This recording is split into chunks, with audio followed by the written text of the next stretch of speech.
বাংলাদেশ জামাত ইসলামী ফরিদপুর জেলার ভাঙ্গা থানার কর্তৃক আয়োজিত আজকে ওলামা সম্মেলনে উপস্থিত আছেন ভাঙ্গা সদর উপজেলা সম্মানিত আমির সাহেব, ভাঙ্গা থানা সম্মানিত আমির, বিভিন্ন পর্যায়ের নেতৃবৃন্দ, আজকের অনুষ্ঠানে সম্মানিত প্রধান অতিথি জনাব মুফতি মৌলানা ফজলুর রহমান, সভাপতি ফরিদপুর পৌরসভা ওলামা, আমার সঙ্গে বিশিষ্ট শ্রদ্ধেয় ওলামা ইকরাম, আসসালামু আলাইকুম ওয়া রাহমাতুল্লাহি ওয়া বারাকাতুহু। ওয়া আলাইকুম আসসালাম ওয়া রাহমাতুল্লাহি ওয়া বারাকাতুহু। মহানবুল ইজ্জত ও জালালের দরবারে লাখ কোটি সুজুদ পেশ করছি, শুকরিয়া আদায় করছি যে রব্বুল আলামিন আমাদেরকে দীর্ঘ প্রায় 17টি বছর জুলুম, নির্যাতন, নিষ্পেষণ, অত্যাচার, সীমাহীন দুর্নীতি যুক্ত একটি সরকার জঞ্জালে আমাদের ঘাড়ের উপরে চেপে বসেছিল। আল্লাহ তাআলা তাকে সরিয়ে দিয়ে একটি সুন্দর উন্মুক্ত পরিবেশ আমাদেরকে দান করেছেন। যে মনিব আজকে আমাদেরকে এই সুন্দর উন্মুক্ত পরিবেশে খোলা মনে এখানে বসার সুযোগ দান করেছেন, সেই মনিবের জন্য আমরা শুকরিয়া আদায় করে বলছি আলহামদুলিল্লাহ। আলহামদুলিল্লাহ। দুর্গত সালাম পেশ করছি মানবতার মহান শিক্ষক, মানবতার মহান বন্ধু, সাইয়্যিদুল মুরসালিন, খাতামুন নবিয়্যিন, জনাব মুহাম্মদ রাসূলুল্লাহ সাল্লাল্লাহু আলাইহি ওয়াসাল্লামের জন্য। সম্মানিত ওলামা, আপনারা জানেন যে বিগত যে সরকারটি গণ আন্দোলনের মাধ্যমে, গণ বিপ্লবের মাধ্যমে যে স্বৈরশাসন বিদায় নিয়েছে, এই স্বৈরশাসন এদেশের আপামর জনতাই নয়, এই স্বৈরশাসনের টার্গেটই ছিল এদেশে ইসলামী তাহাজ্জুদ তামাদ্দুন, এদেশের বিজ্ঞ আলেম ওলামা এবং দেশপ্রেমিক যারা রাজনীতিবিদ এবং দেশপ্রেমিক ওলামা ইকরাম যারা, তাদেরকে দেশ থেকে নিশ্চিহ্ন করে সরিয়ে দিয়ে একটি স্বৈরশাসন কায়েম করে, একটি ফ্যাসিবাদী সরকার কায়েম করে এদেশের ক্ষমতা চিরস্থায়ী কুক্ষিগত করার একটা গভীর ষড়যন্ত্রে লিপ্ত ছিল। এদেশের তাওহীদি জনতা, আপামর জনতা এবং সমন্বয়কারী ছাত্র সমাজ, যাদের রক্তদানের বিনিময়ে আমরা আজকের একটি দ্বিতীয় স্বাধীনতা পেলাম, আমি তাদেরকে স্মরণ করছি এই মুহূর্তে তাদেরকে যারা দেশের ইসলামী আন্দোলন এবং এদেশে ইসলামকে প্রতিষ্ঠার জন্য জীবন দিয়েছেন। তারা এদেশের জীবন দিয়েছে আমাদের বিশ্বব্যাপী ইসলামী আন্দোলনের অগ্রনায়ক জনাব মাওলানা মতিউর রহমান নিজামীকে। তারা শহীদ করেছে চার মোহাম্মদ মুজাহিদকে, তারা শহীদ করেছে শহীদ আব্দুল কাদের মোল্লা, শহীদ আপনার কামরুজ্জামান সহ অসংখ্য ভাইদেরকে তারা শহীদ করে দিয়েছে।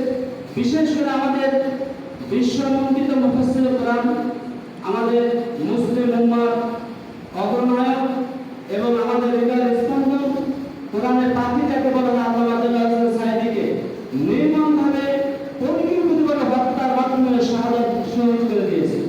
আমরা বলবো এটা স্বাভাবিক মৃত্যু নয়, কিন্তু অস্বাভাবিকভাবে তাকে হত্যা করা হয়েছে এবং তিনি একজন শহীদ। আল্লাহ তাআলা যেন সকল শহীদকে, এবং তারা জানে না যে আল্লামা আজিজুল হক পর্যন্ত বিশ্বমন্ডিত আলেম যিনি ছিলেন সকলের হৃদয়ের স্পন্দন, আল্লামা আজিজুল হককে তারা জানেন, আল্লামা আজিজুল হককে তারা গ্রেফতার করে দিনের পর দিন তারা নির্যাতন করেছে।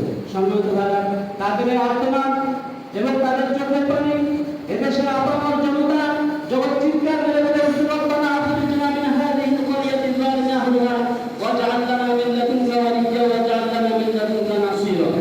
এদেশের মানুষ যখন বিক্ষোভিতা, এদেশের ওলামা ইকরাম যখন চিৎকার করে আল্লাহর কাছে দোয়া করেছেন, রব্বুল আলামিন আমাদেরকে জালিমের জনপদ থেকে তুমি বের করে দাও, আর এই জালিমের জনপদ থেকে আমাদেরকে বের করে তোমার পক্ষ থেকে একজন নৈবত আর তোমার পক্ষ থেকে একজন সাহায্য করে আমাদের জন্য পাঠাও। এদেশের মানুষের আত্মনাদ, দীর্ঘ 17 বছরের আত্মনাদকে আল্লাহ কবুল করেছেন। স্বৈরশাসনকে শুধু বিদায় করেন নাই, এদেশের ভূখণ্ডটাকে ত্যাগ করতে হয়েছে। সম্মানিত ভাইরা, এই যে মহান বিজয় আল্লাহ তাআলা আমাদেরকে দান করেছেন, এই বিজয় আমি বলি যে বিজয় ধরে, এই বিজয়ের জন্য শুধু আলহামদুলিল্লাহ বলে শুকরিয়া আদায় করা মাত্র শুকরিয়া আদায় করা যাবে না। সম্মানিত ভাইরা, যে বিজয় আমাদেরকে আল্লাহ তাআলা দিয়েছেন, এই বিজয় কিন্তু একমাত্র আল্লাহর সাহায্যের বিজয়। কি বলেন?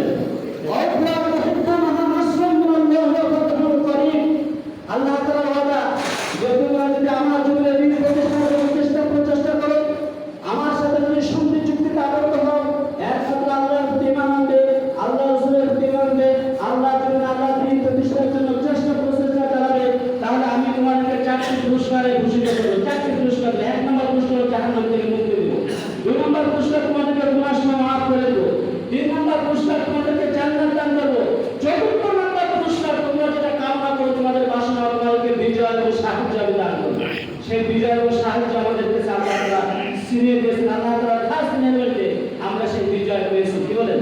ঠিক। এই বিজয় ধরে রাখার জন্য আমাদের করণীয় যেটা, শুধু শুকরিয়া আদায় করে ঘরে বসে থাকলে এই বিজয় ধরে রাখা যাবে না। কি বলেন? ধরে রাখা যাবে? এই বিজয় ধরে রাখার জন্য এখন আমাদের ধর্ম নির্বিশেষে কোনো ধর্ম আমাদের মাঝে কে আলিয়া, কে খারিজি, কে কামিয়া, কে হেফাজতি, কে তাবলীগ জামাত, আমাদের এই দল বাছাই করার এখন সময় নাই। এখন সময় হয়েছে আল্লাহ তাআলা কোরআন কারিমে যে আমাদের প্রেরিত হওয়ার জন্য বলেছেন, ওয়া তাসিমু বিহাবলিল্লাহি জামিআ ওয়া লা তাফাররাকু। আল্লাহর এই ঘোষণাকে সামনে রেখে, আল্লাহর এই ঘোষণা এটা আল্লাহ অর্ডার করেছেন, ওয়া তাসিমু, তোমরা ঐক্যবদ্ধ। আল্লাহর পক্ষ থেকে একটা অর্ডার, তোমরা ঐক্যবদ্ধ হও আল্লাহর জন্য, আল্লাহর দ্বীন প্রতিষ্ঠার জন্য, কোরআনের আইনকে সমুন্নত করার জন্য, ইসলামী তাহজিব তাওহীদকে আল্লাহর জমিনে বাস্তবায়ন করার জন্য আজকে আমাদেরকে ঐক্যবদ্ধ হতে হবে।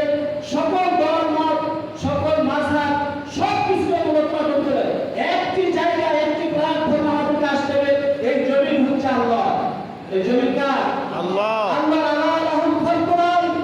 এই জমিন আল্লাহর, আর আল্লাহর জমিনে দ্বীন প্রতিষ্ঠা হলে বাস্তবায়ন হবে। আল্লাহর কোরআন দিয়ে সেক্রেটারি ভবন চলবে, আল্লাহর কোরআন দিয়ে গভর্নমেন্ট চলবে, আল্লাহর কোরআন দিয়ে বাস্তবমুখী কোরআনের তাফসীর পেশ হবে আজকে মসজিদগুলি থেকে। কি বলেন? মসজিদগুলি থেকে ওলামাদের, মসজিদগুলি ওলামাদের সঙ্গে মসজিদের ক্ষতির বিরুদ্ধে তাদের বন্ধুকে মুক্ত করা হয়েছিল, কর্মীদের চেষ্টা করা হয়েছিল। সম্মানিত আজ আর কেউ কণ্ঠ চেপে দেওয়ার সাহস পাবে না আমাদের ইনশাআল্লাহ। কি বলেন? কণ্ঠ চেপে দেওয়ার সাহস হবে না। ইসলামের বিপক্ষে যে মাথা চালা দেবে আমরা তার কণ্ঠকে উঁচু করে দিতে চাই ইনশাআল্লাহ। আমরা অঙ্গীকারবদ্ধ হই, সকল উলামায়ে কেরাম আমাদেরকে ঐক্যবদ্ধ হতে হবে। কোনো ভেদাভেদ আমরা এখন করতে চাই না। আমাদের একটি টার্গেট, এই জমিন আল্লাহ, এই ভূখণ্ড, এই মাতৃভূমি আমাদের, এই মাতৃভূমিকে আমরা ভালোবাসতে চাই, নিজের জীবন দিয়ে হলো রক্ষা করতে চাই দেশের স্বাধীনতা সার্বভৌমত্বকে। সম্মানিত উলামায়ে কেরাম, সুতরাং আল্লাহর দ্বীন বাস্তবায়ন ছাড়া পৃথিবীতে শান্তি আসা সম্ভব নয়। সম্ভব? শান্তি আসা সম্ভব? শান্তি আসা সম্ভব নয়। আল্লাহর দ্বীনকে আমাদেরকে বাস্তবায়ন করতে হবে।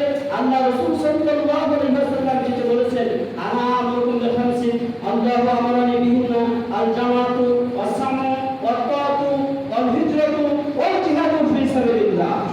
আল্লাহ তাআলা রাসূল সাল্লাল্লাহু আলাইহি ওয়াসাল্লাম বলেছেন, আল্লাহ তাআলা আমাদের 5টি কাজ আদেশ করেছেন। আমার উম্মতেরা, আমি তোমাদেরকে সেই 5টি কাজের জন্য নির্দেশ করছি। সেই 5টি কাজ, এক নম্বর হলো জামাত, ঐক্যবদ্ধ হতে হবে তোমাদেরকে, সুসংগঠিত হতে হবে, বাতিল শক্তির বিরুদ্ধে একটি সুসংগঠিত প্রাচীর গড়ে তুলতে হবে তোমাদেরকে।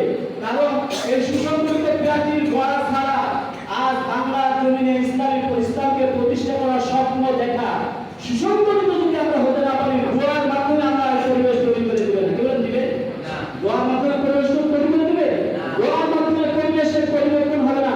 দোয়ার মাধ্যমে যদি পরিবেশের পরিবর্তন হতো, মুহাম্মদুর রাসূলুল্লাহ সাল্লাল্লাহু আলাইহি ওয়াসাল্লাম খানায় কাবার খেলার ধরে আল্লাহর কাছে দোয়া করেছেন বদরের যুদ্ধের আগে দিন।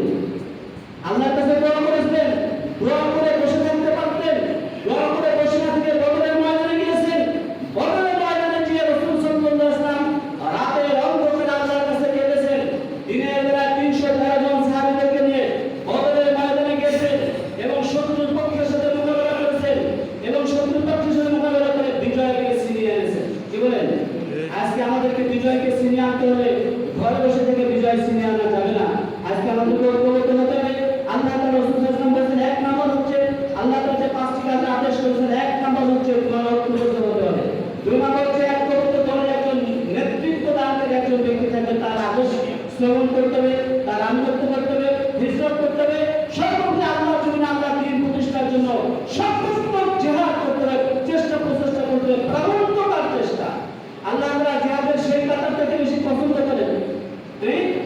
ইন্নাল্লাহা ইউহিব্বুল্লাযিনা ইউকাতিলুনা ফী সাবিলিহি সাফফান কাআন্নাহুম বুনিয়ানুন মারসুস।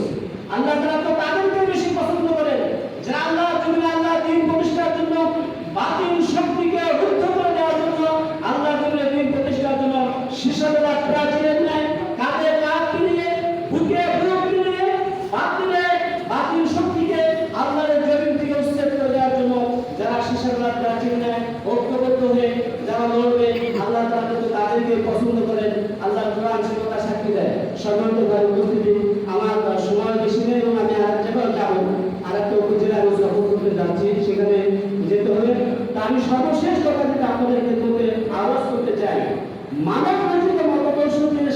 আসে না, আসা সম্ভব নয়।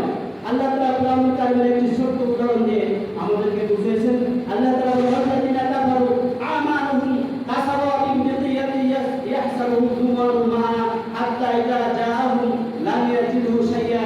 যারা মানব রচিত মতাদর্শকে শান্তি খুঁজতে চায় তাদের উদাহরণ হলো ওই ব্যক্তির মতো যে ব্যক্তি যারা মরুভূমির ভিতরে মরুভূমি পানি দিতে যায়, মরুভূমির ভিতরে পানি খোঁজে, পানি পাওয়া যায় না, মরুভূমিতে পানি খোঁজে, সে পানির সন্ধানে দূরে তাকায় তখন মনে হয় যে ওই যে পানি পাবে, সে দৌড়ে সেখানে চলে যায়। হাত্তা ইযা জাআহুম লাম ইয়াজিদু শাইয়্যা।